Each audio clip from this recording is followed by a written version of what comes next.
The Canon 7D Mark II has been announced. It's official, and I want to take a few moments and run down through the specs, share my thoughts, let you know about pre-ordering. So let's jump right into it. So it's going to be bundled with the 18-135 IS STM lens. There had been some rumors that it would also be bundled with the 15-85. Doesn't look like that's true. Body only price is going to be $17.99. Bundled with that 18-135 STM, it's going to come in at $21.49. Amazon, B&H, Adorama all have pre-order links. They're right down below this video. Shipping in mid-November. I've seen November 15th written down in some places, other places mid-November. It's basically the same thing. I wouldn't be surprised if it came a little bit early. This announcement certainly is a little far out, about 2 months. All right, it's going to have 2 card slots, a CF and an SD card slot. I'm happy to hear that we're provided with both. CF cards are very robust and very fast. Downside is that they can be a little pricey, but having an SD card slot in there gives you a nice backup. It also allows you to use an iFi card for wireless transfer, because one downside to this camera that as I see, there's no Wi-Fi support built in. Feel a little like, come on Canon, and I've heard this from other people as well, just about all cameras being announced today at Photokina in the last couple of months have Wi-Fi as a feature built in. It allows for remote control, allows for easy image transfer, and in some cases video transfer. The 7D Mark II does not have it. The rumor may be because of that magnesium alloy body, they couldn't figure out a good way to reliably send a signal through that. But take a look at the Samsung NX1, exact same style of body with a magnesium alloy, polycarbonate covering, and they figured out how to get Bluetooth, NFC, and Wi-Fi all within that camera. Canon engineers, give Samsung a call, swallow your pride. That's probably not it though, they probably just didn't want to. Now, you can buy a Wi-Fi transmitter add-on for the laughable price of $849 or $839, doesn't really matter, dollars. That's ridiculous. Come on, Canon. It's going to have GPS though, which is useful for sports photographer, backcountry photograph. It's nice to be able to tag your pictures as you're shooting them, but it would be nice to also have Wi-Fi. 3-inch 1 million dot LCD screen, not touch sensitive, not articulating. And this is one of those beyond the Wi-Fi, when everybody got over the Wi-Fi, then they're like, really not articulating, not touch screen. Again, Canon wanted to make a very robust camera in line with the 7D Mark II, or sorry, in line with the 7D. That's what they seem to have done here. It's very similar in styling, and they didn't want to add an articulated screen as a possible weak point to the camera. Again, let's look over at that Samsung NX1 for a second that was just announced today as well. Same body, same build, but it does have an articulating touch screen. 1 million dots, it's good. It's going to be a nice screen, but again, it's not a step forward that we were hoping or excited about, as many cameras these days are higher resolutions or with the AMOLED screens, so we don't have that here. Important point, a newly developed 20.2 megapixel APS-C size sensor. So this is a crop sensor. Some people say, why is it crop? Well, because it's a successor to the 7D. That's a crop sensor. They're not going to take a line and suddenly make it a full frame. This is going to be the top end of Canon's crop sensor line. The real question is it truly completely newly designed, or is it a tweaked sensor from the 70D? The way the statement reads right now, I would read it as a completely new sensor, that even though it shares the same megapixels as the 70D 20.2, it is different, and it's going to provide us better ISO or high ISO quality. Some of the early reports I'm hearing from people is that this is some of the best high ISO APS-C sized APS-C quality they have seen. Some of those people are paid by Canon to be Canon photographers, so we have to take that with a grain of salt and wait until we get our hands on it and really start testing. I'll have a full review of this camera as soon as possible, comparing it against the 70D, comparing it against the 5D Mark III and 6D full frame cameras, and maybe even the old 7D just for comparison's sake. But really the 7D, the T5i, the 6DD, they all share that same sensor, so we can compare it against many of those.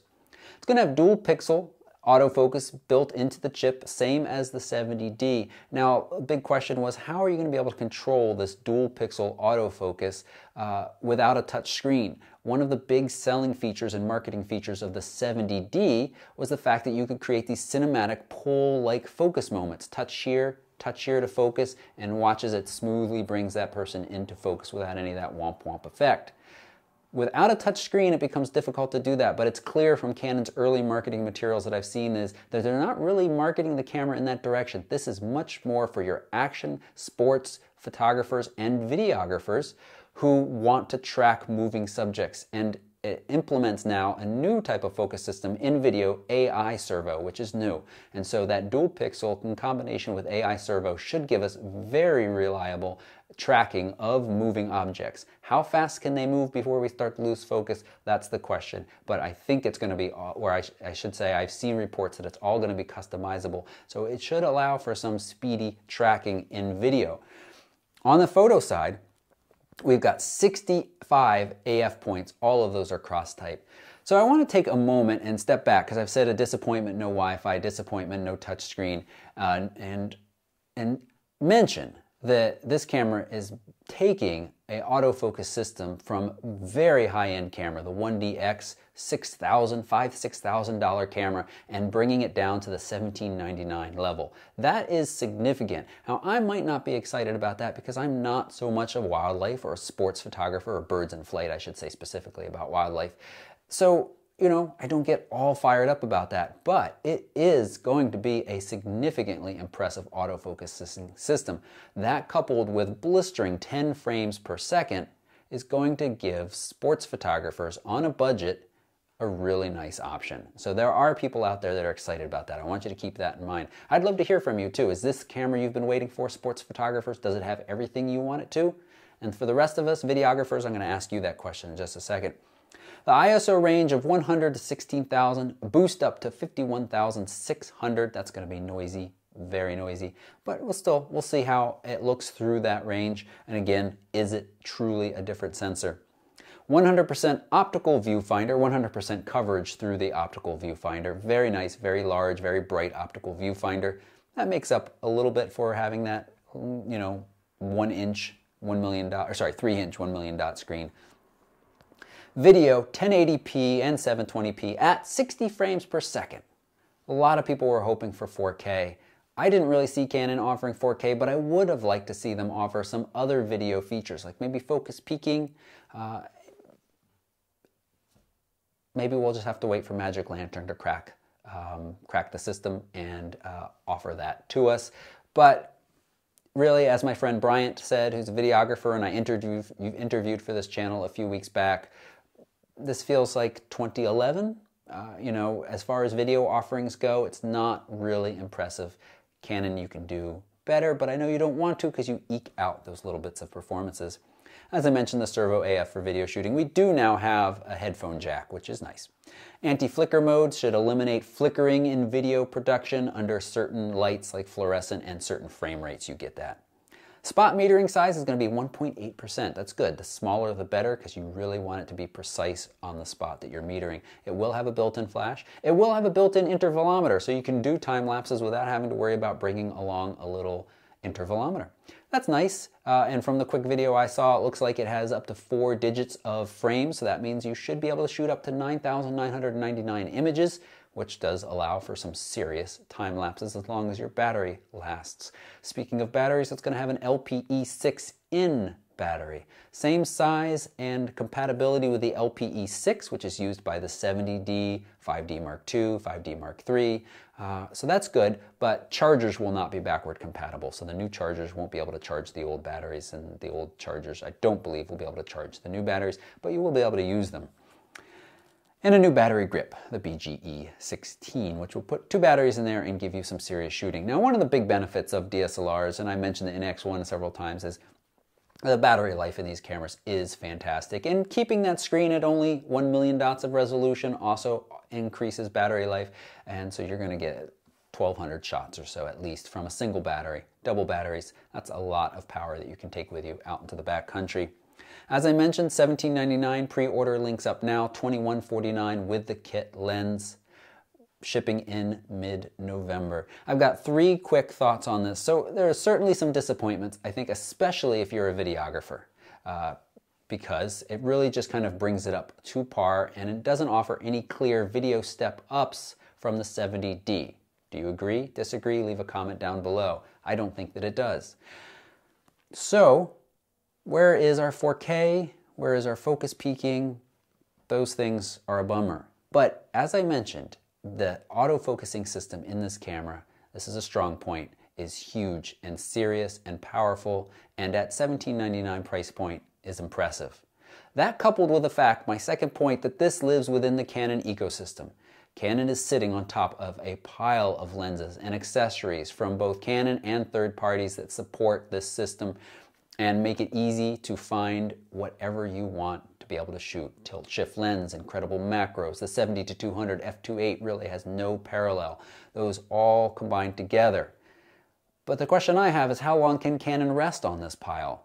As people start to look around and say, well, that camera over there, the NX1, it's got the couple of lenses that I need right now. It has a faster frame rate. On paper, the focusing system looks better with a touch screen. It's got Wi-Fi, it's got NFC, it's got Bluetooth. Why don't I buy that? And it's cheaper. So Canon, you gotta watch out. You better be watching out for these other companies. They are coming for you, and you don't seem to be moving forward as fast as they are. And the third and final point, I think it really depends on this sensor. How redesigned is it? How much of a step up from the 70D does it offer? I hope it's significant, but I expect that it really is just an improvement that may be noticeable, but not significant. Which is still a nice step forward, but we always want more. And Canon never gives us more. One other point to make is that along with this announcement, there's several others. I'll be talking about them over the next couple of days and in our podcast as well, is the 24mm EFS Pancake has been announced. This is not it. This is the 40mm Pancake, but if I took a little Sharpie and crossed off 40 and then wrote 24, you wouldn't be able to tell the difference. They're going to be identical, except for the fact that the 24 is going to be for crop sensor cameras only. So your 70D, your 7D Mark II, your T5i, those are all going to be very nice to walk around with such a lightweight lens. I love my 40. The price point of the 24 is going to be the same, $149. Pre-orders are available now, so I've already put mine in because, again, I have a 70D. I will be carrying around a 70D Mark II T5i. It pairs so nicely with those cameras and gives you kind of just a nice walk-around focal length for capturing low-light shots and carrying a lighter camera. I think this is Canon's approach to saying, well, you've got all these mirrorless options that give you really light, small cameras. We're going to still produce the slightly larger cameras, but we'll give you really nice little pancake lenses to help you get a smaller package to walk around when you don't want to carry your big honkin' DSLR. I think that's all of my thoughts. If you've got questions, I want to hear from you videographers. What do you think? You ready to jump ship to somebody like Panasonic and the GH4 or the Sony A7 system? Bird, wildlife, sports, action photographers, are you happy? Does this give you everything you want? And for all of us regular folks, let me know your thoughts too. Leave them down there in the comments. I read them all. I try to respond to as many as I can. If you are watching this video and you are not part of my Facebook page or group or community that's over there, take a moment and come on over there. There's a link right there to join that group, and I would appreciate it. We have lots of great discussions, new tips, weekly image critiques, deals on CF cards, SD cards. If you've been primarily SD card user so far and you're thinking about upgrading to the 7D Mark II, you want to start watching for those good deals on the CF cards. If you're watching this and you're not a subscriber, take a moment to hit that subscribe button. That's an easy way to stay in the know of future videos that I post about the 7D Mark II, about the Sony A7S, which I'm reviewing right now, and lots of other cameras. And finally, if you want to just thank me for this video, just hit the like button, thumbs up. Thanks so much for watching. Goodbye.